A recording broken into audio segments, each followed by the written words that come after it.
Hello. Kim's getting silly.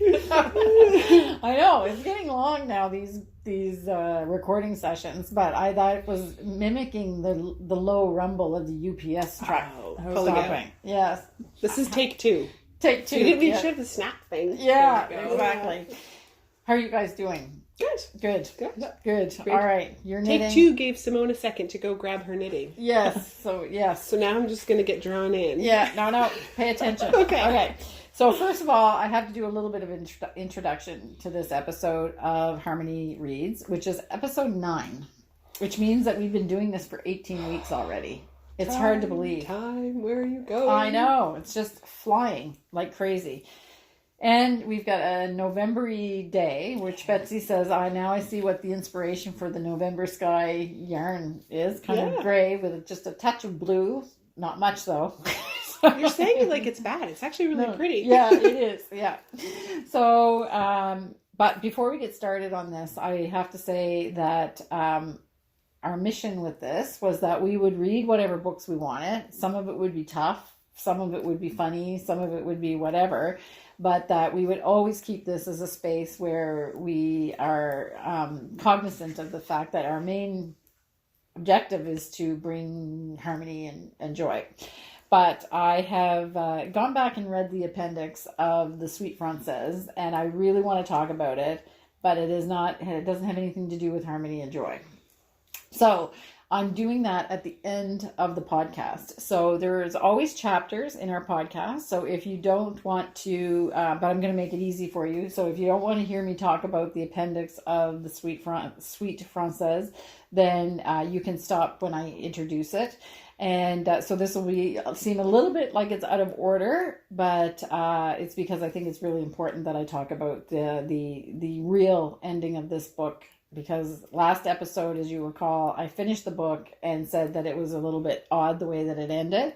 And I hadn't read the appendixes. So I actually think that the publisher has made a little bit of an error by just calling it the appendix, because the heart of the book is actually in the appendix. And if you're like me, you probably don't read the appendix. Yeah, I didn't. I put it aside, and then it was 2 days later. I said, well, I'm going to read it because I'm interested because of the way that it ended. Right. And I read it, and it's probably one of the most powerful things that I've ever read. Okay. But very disturbing. So I will talk about it at the end. Okay. So who wants to start?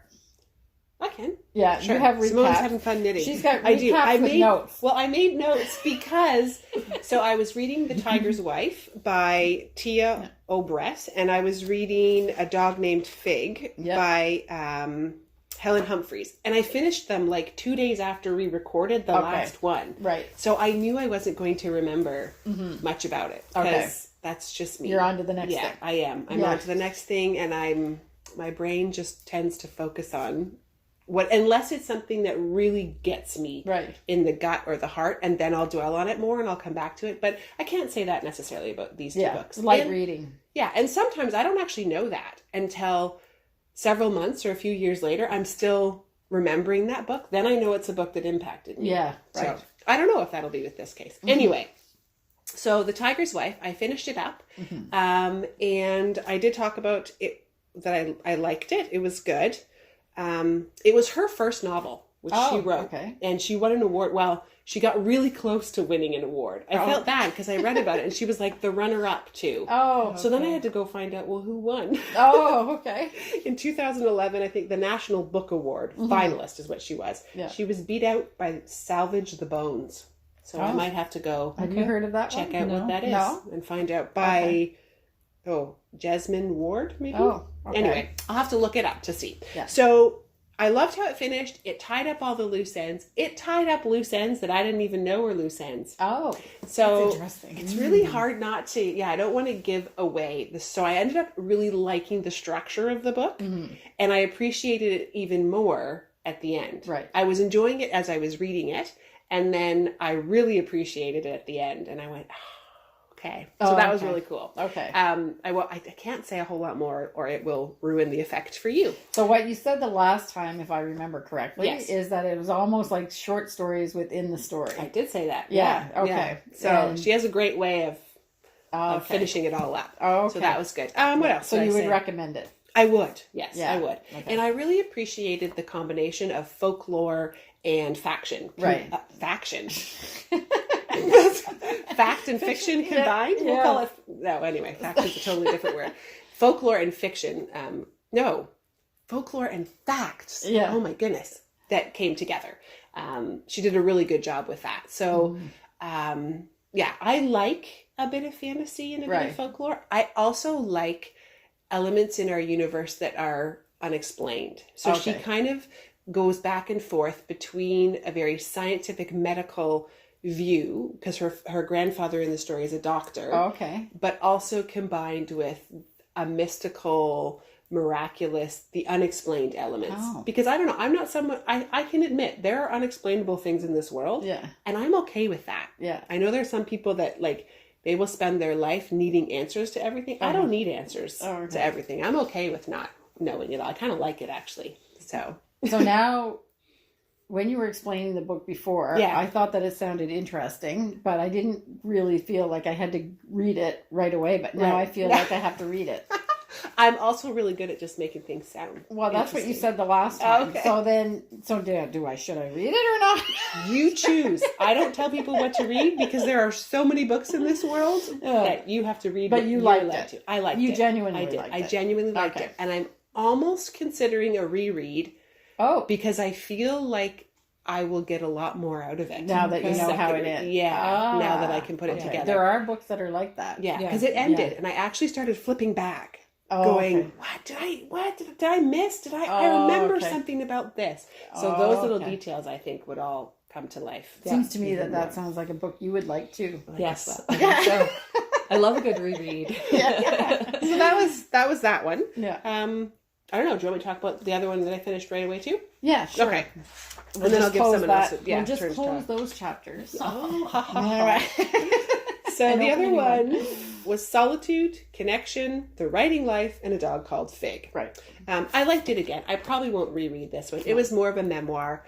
I just enjoy reading memoirs to see how other people do life. Oh, okay. And what they think about life and how they face different situations and the decisions they make, because I just appreciate the diversity of humanity. Right. The fact that none of us approach everything the same. None of us approach life the same. So sometimes I read a memoir and I go, oh, I think maybe I'd kind of like to change my life a bit and shape it to how that person does it. And I get attracted to that. Other times I read it and I'm like, oh, that's great for them. Yeah. I think I'm happy and good with what I'm doing. Cool. So what she kind of inspired me with was her relationship with her dogs and how much she enjoyed walking them. And I had to take a step back and go, okay, my dog walk is not always a peaceful, enjoyable thing in itself. It can become a task where I just need to get them to go to the washroom because we have to go away for a couple hours and I need them to be okay while I do that. Yeah.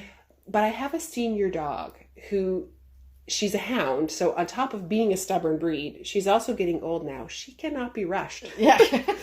So she gave me the encouragement to just relax, allow her to slow down a bit. It's no longer about putting in the miles for her or the kilometers in our case. It used to be about like making sure she got enough of a walk. She's not at that stage anymore. Even if I still am. She's not. Right. So I need to respect that for her. It's about getting outside for a while, just sniffing everything, doing her business when she's ready, making sure the coyotes know she exists so she covers all their tracks.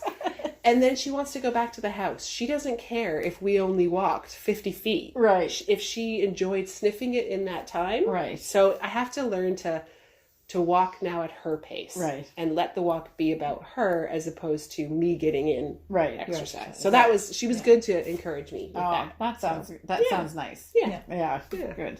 So you've got a new book, but maybe we'll let Simone talk about hers and then I have 2 new books, but I will do a little wrap up of my previous 2. Okay. Yes. I finished Girl with the Dragon Tattoo, and it was a reread. Yeah, but you read that fast. Yeah, it's a thick book too.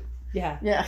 Well, the print was a little bit larger too, Okay. so It's a fast-paced story. it is. Yeah. And I don't really know what to say about it because, you know, it's a book that I enjoy, but admittedly there are some pretty dark parts. Yeah. But I like the mystery and the intrigue and the fast pace, Right. and also the main character's brilliance. Like, Yes. she's so off the charts smart. Yeah.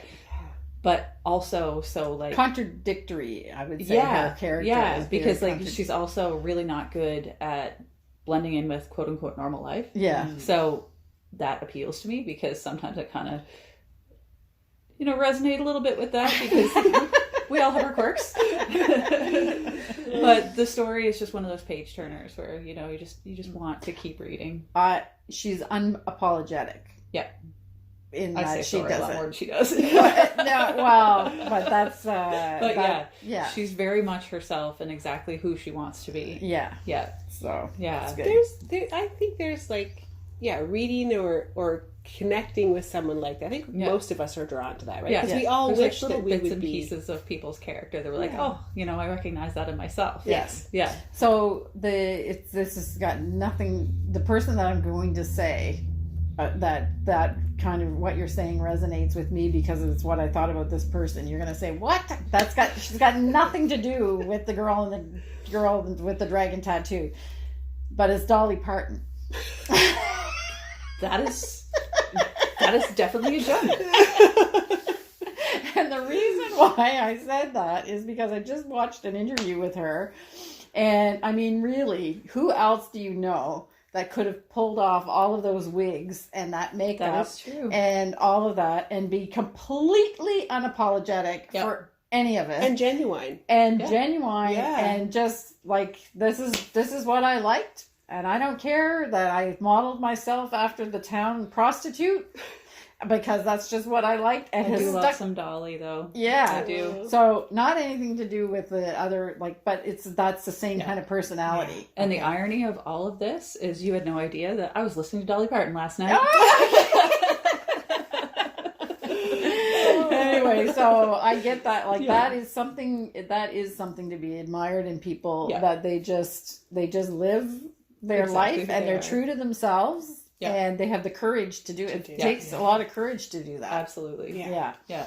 So, and I think sometimes there's little bits of us that are like, oh, I wish I could be more, you know, like that. Not necessarily like the character, but, you know, have that conviction and the firmness within our about own who selves. you are. Yeah, Right. Yeah. Exactly. yeah, exactly. So that's kind of So that's what that's what you take from that.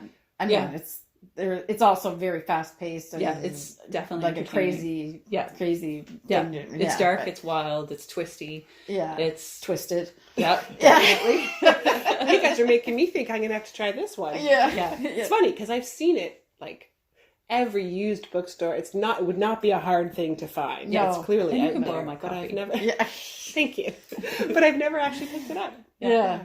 There is is there a second one? Oh, wait, there's Something three, about I a think. spider. 4. Oh, 4 now. I think. Four. I think Okay. there's 4. Yeah. I have 3 at home. Kicked the something's nest. Is that part of the Hornet's girl who Nest, kicked the hornet's nest, Yeah, the girl okay. who played with fire, Yes. and I Those think are the there's 3. a spiderweb one. Something Yes. about Yeah. spider. Okay. Oh, All right. okay. So those are all the same. Yes. Connected. Elizabeth Okay. Salander series. Yeah. Yeah. Okay. Yeah.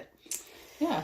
And then my other book I finished up was Ego is the Enemy. Ego is the Enemy. So it was a nonfiction read, and this will definitely be a reread. Okay. Yeah. And I went through the book and I underlined with pen. A With pen? whole lot Oh, you of were committed. sections Oh, that wow. I really thought I need to revisit. Want to Right. ponder on? Yeah. Okay. Yeah, so there's a lot to think about with that book, and I love his style because it's written in a very, you know, approachable and conversational manner, and it just makes you kind of think about things more. And I love things that make me think. Yeah. Yeah. Good.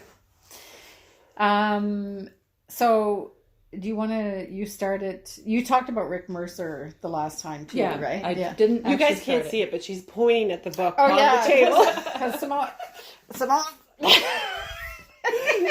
Here he is, Rick Mercer. Yeah. Okay, and another ball band of yarn for us. Oh, and a great one too. Yes, a Peace and Harmony ball band. Okay, so is this the same one? Because there's two, you said, right? There's a few books by Rick Mercer. This is the one that I picked up. So it's Rick Mercer talking to Canadians, a memoir. Yeah. And it's so good. Is it? So good. So his writing is as good as his... It's hilarious. Yeah. Oh. Oh, Yeah. okay. I'm just gonna try.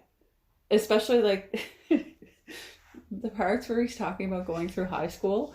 I'm reading it and I'm looking over at my husband going, I know exactly what you were like in high school. Oh, okay. Because, it's funny, like, just the parallels there. And Kirby's already read it. So Oh, okay. we've read, like, little snippets back and forth. But okay. now that I'm going through it, it's especially funny. Okay. You know, So a book here- is good when you have to start reading it to the people in the Yeah, room with you while you're exactly. reading Yeah, it. exactly. Yeah. So this is what it says. I'm holding it up and I'm reading this saying, it says, one day my father referred to the TV as the idiot box. I said, yeah, well, when I grow up, I want to be an idiot.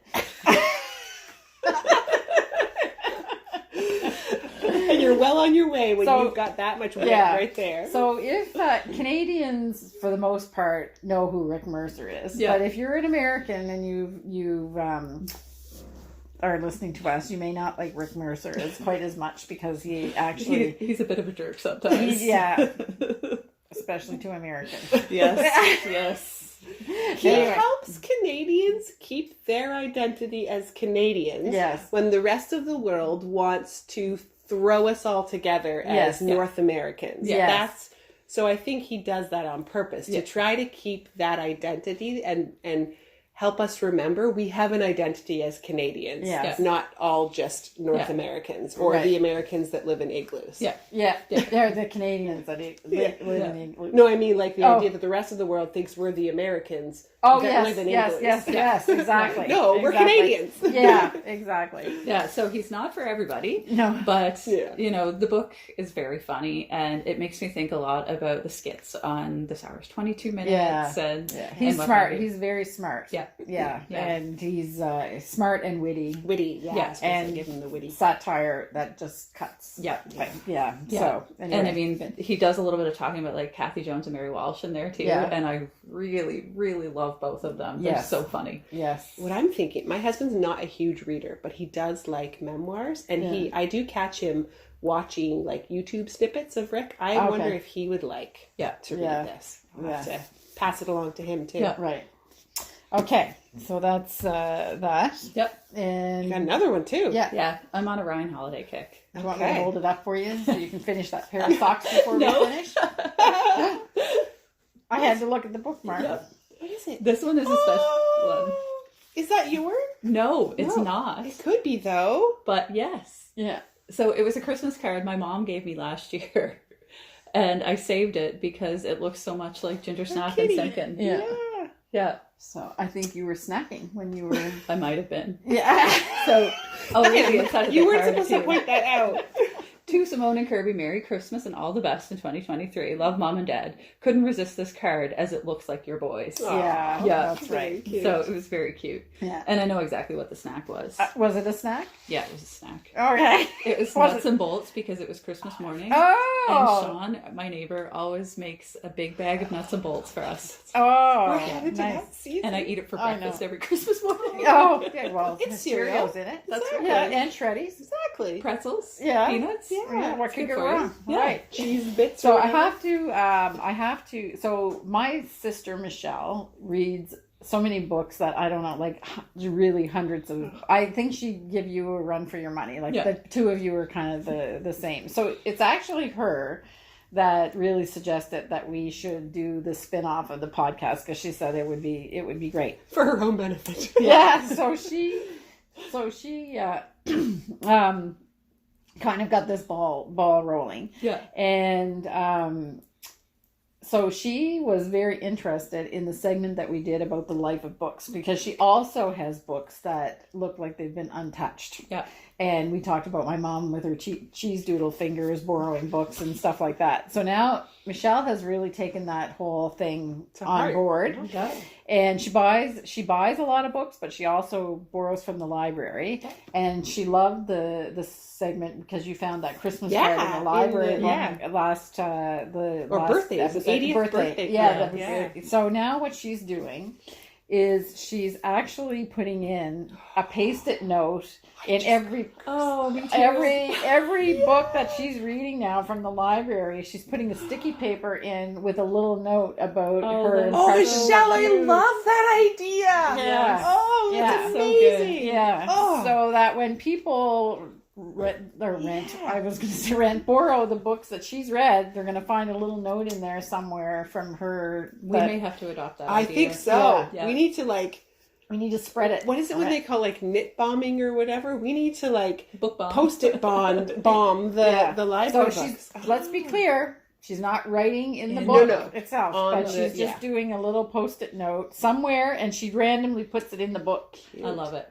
Yeah. So, if you're a librarian and this is a terrible, horrible thing, please be nice. Yeah. We're sorry. Maybe we shouldn't be promoting this. I don't know. It's supposed to be spreading kindness with nice notes. She's reading nice notes. Exactly. Not naughty notes. Nice notes. And she's just, like she said, she just puts it. I said, well, where do you put it? At the front or the back? She said, no, just randomly I go like this, and she puts the that's the great. note in. That is cute. Yeah. Now I'm going to be on a mission in life to see if I can ever find a Michelle book. Yeah. Right. Okay. So this is you mentioned this book in the last podcast. Yeah. So this is one of his.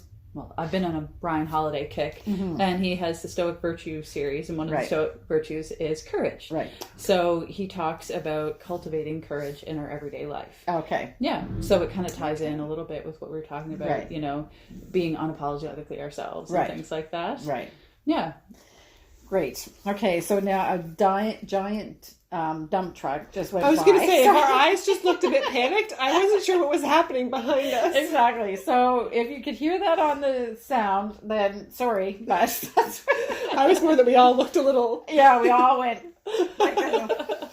Okay. So this is... Have you read this one before? Oh, okay, so you're on round 2 of this one? Yeah. Okay. Yeah, because it's really good.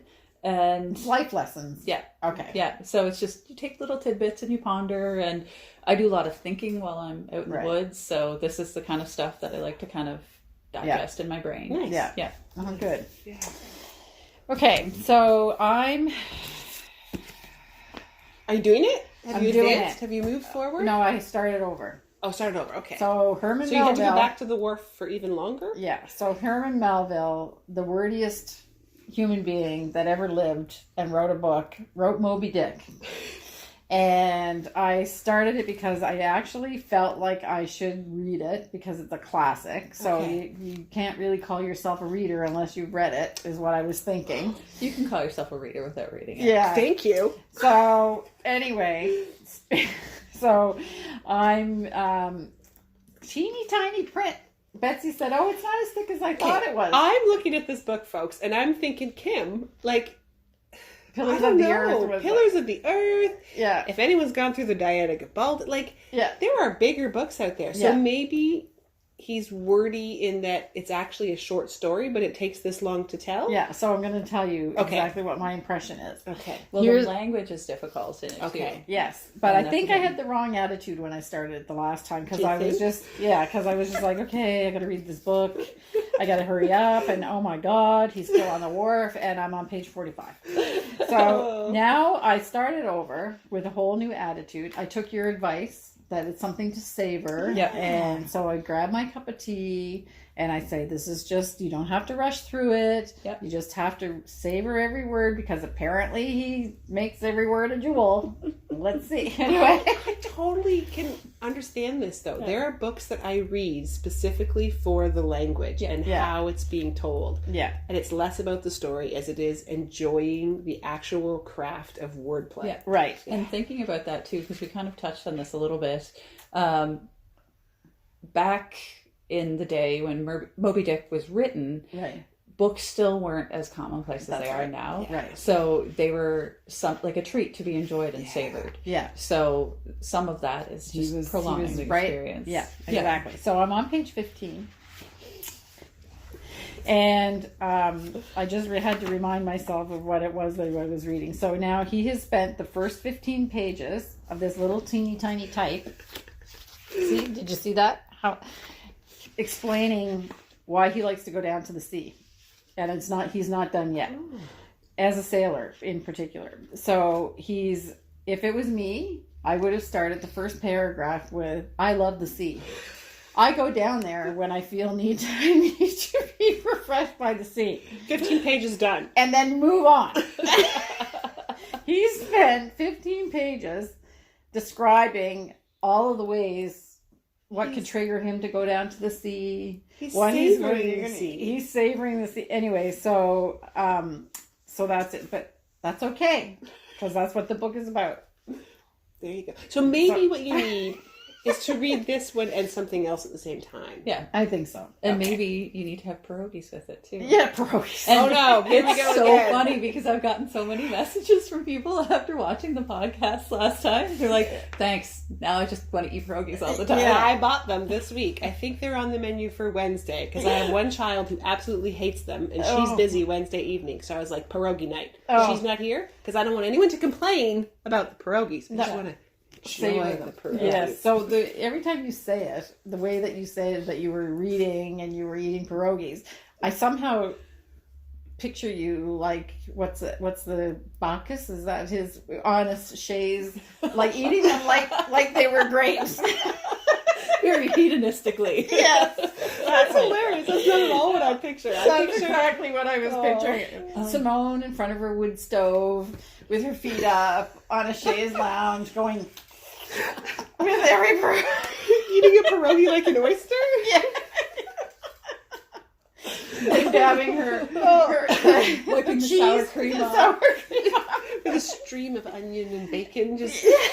No, cabbage. Cabbage is the best. Oh, okay. Oh, God. Because we made homemade pierogies this weekend. Oh, I saw that and on her Instagram. Yeah. Kirby makes Jamie Oliver's recipe, the Polish pierogies, and they have a cabbage and caraway filling. Oh. It's really good. I was most impressed by the pinch lines on your picture. They were so precise and on Instagram.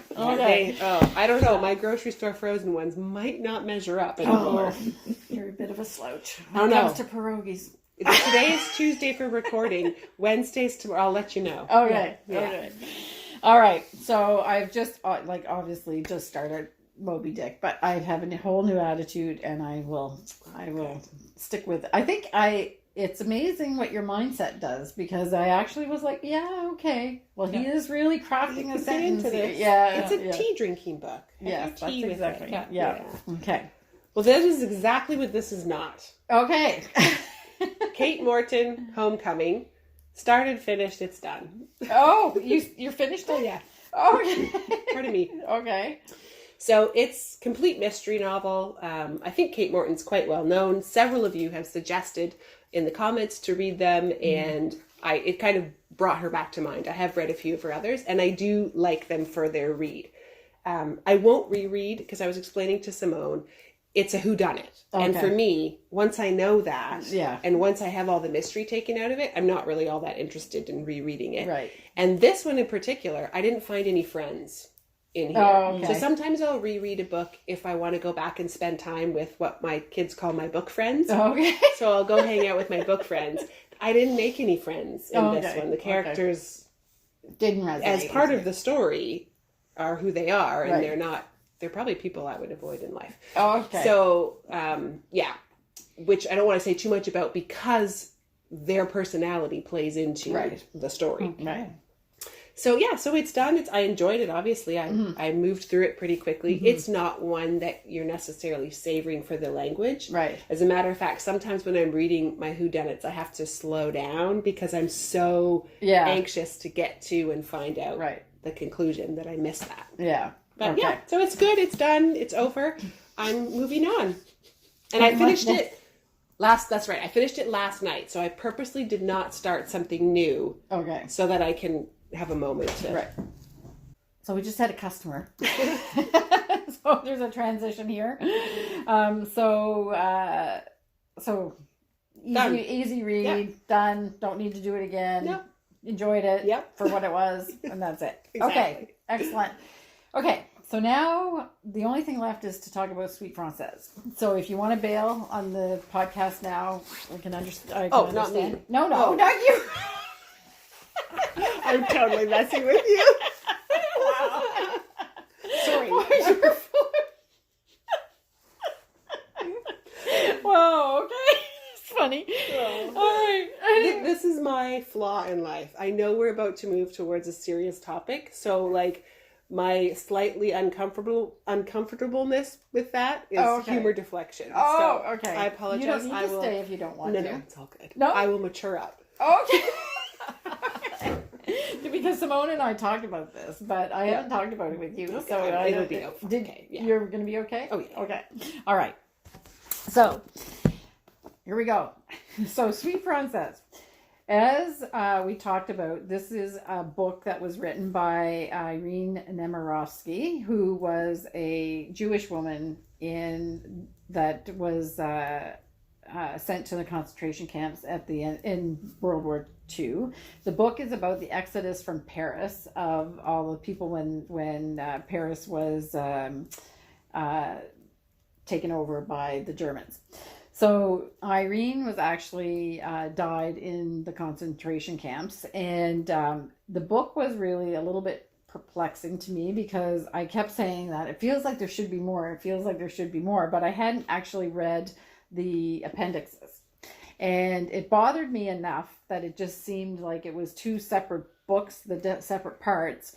And it bothered me enough that I said, well, the answer has got to be in the appendix. I'm going, because it's actually her writing is in the covers, the front covers of the book. So she wrote the book with this little tiny script that you can barely see. And there's things crossed out, and it was the plans of what she had for the novel. So after I read the appendix, I understood that this was actually meant to be a book in 5 parts.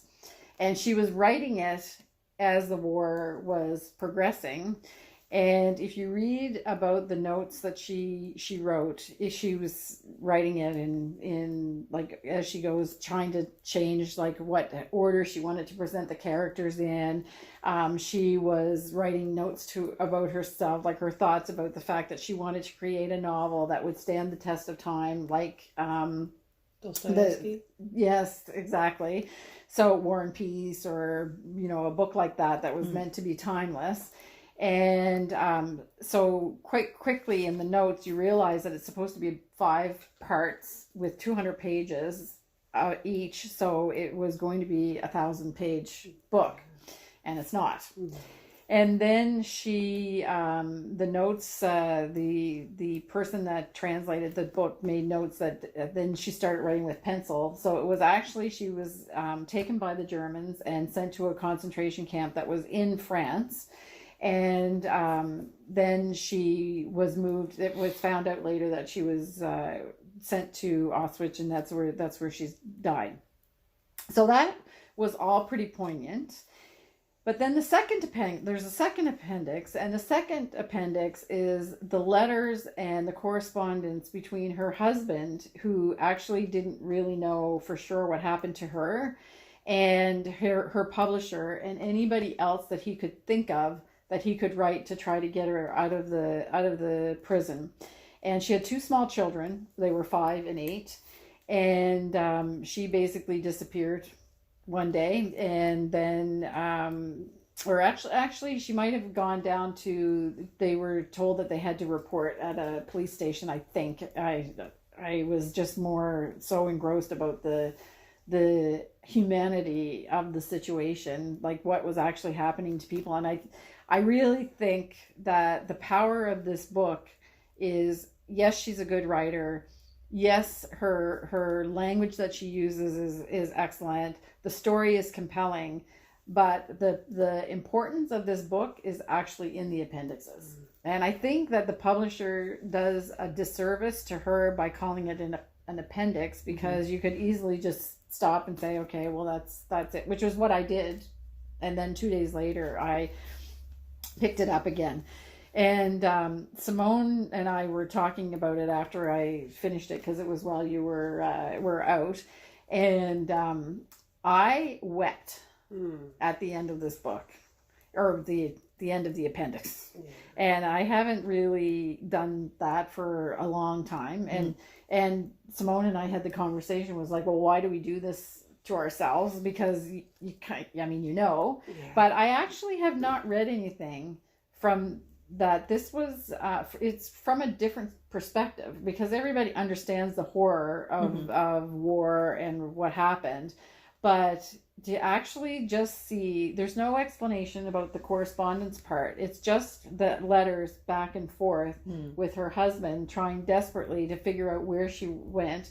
And what's even, they didn't really understand what happened to her. I think it was like 3 years after the war ended, and all the documentation was starting to be released, that they actually found out that while he was writing letters begging for her release, and then he was captured as well, and he started corresponding, and all he had, it was like the correspondence went to pencil. He was writing with pencil, so he was actually in the concentration camp as well.